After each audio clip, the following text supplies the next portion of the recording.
여러분은 일상생활에서 책임감이 필요한 상황을 마주한 적이 있나요? 만약 어떠한 상황에서도 자신의 행동에 대한 책임을 지지 않아도 된다면 여러분은 어떤 반응을 보일까요? 여기 한 실험이 있습니다. 이 실험은 건의에 의해 책임을 회피하는 현상을 연구하기 위해 설계되었습니다. 실험의 참여자는 A그룹과 B그룹으로 나뉘었고 A그룹의 실험자는 B그룹이 연기자임을 전혀 모른 채 B그룹에게 일정 이상의 고통을 주는 실험을 진행했습니다. 연구자는 A그룹에게 어떠한 책임도 묻지 않겠다고 명확히 강조한 후 연기자인 B그룹에게 고통을 가할 것을 지시했습니다. 당시 A그룹은 자신의 행동이 타인에게 고통을 줄 것이라는 걸 알았음에도 무려 65%가 지시를 따랐습니다. 이러한 현상을 우리는 대리인 상태라고 부릅니다. 대리인 상태란 명령에 복종하면서도 죄책감을 느끼지 못하는 상태를 의미합니다. 이 실험은 65% 이상의 대다수에게 대리인 상태가 내재되어 있다는 것을 보여주었습니다. 실제로 제2차 세계대전이 끝난 후에도 이 대리인 상태를 쉽게 찾아볼 수 있었는데요.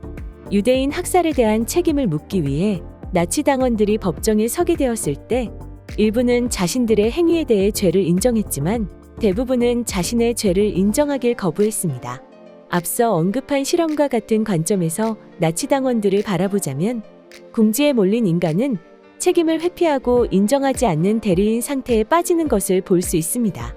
이와 같은 상태에 빠지지 않기 위해서 우리는 어떻게 행동해야 할까요? 앞서 언급한 실험에서 주목할 만한 발견이 있었습니다. A그룹이 곧바로 고통을 주는 행동을 하기 전에 올바른 선택에 대한 토론을 진행했을 때 고통을 주겠다고 선택한 비율이 0%로 대폭 감소하였습니다. 이는 혼자서 개인적인 판단을 내려야 할 때 다른 이들과 의견을 공유하며 대화하는 것이 도덕적인 판단으로 이끌 수 있다는 중요한 교훈을 제시합니다. 결국 이 추가 실험 결과는 합리적인 판단이란 자신의 행동에 대해 다시 한번 의문을 제기하고 이에 대해 논의하는 과정에서 나온다는 것을 보여줍니다. 사실 옳은 것을 옳다고 잘못된 것을 잘못되었다고 말하는 것은 용기가 필요한 일입니다. 하지만 이러한 용기와 자신의 행동에 대한 책임감이야말로 작은 목소리들이 모여 올바른 판단을 이끌어내고 잘못된 개인의 선택을 바로 잡을 수 있는 힘을 만듭니다. 이는 마치 65%가 0%로 변하는 기적 같은 일을 가능하게 합니다. 우리의 모든 행동에는 책임감이 수반됩니다.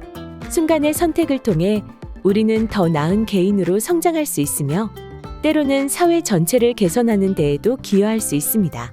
당신이 당신의 삶에 대한 책임을 받아들이지 않는다면 다른 누군가가 당신의 삶을 이끌어 나가게 될 것이다. 작가 오린 우드워드의 명언인데요.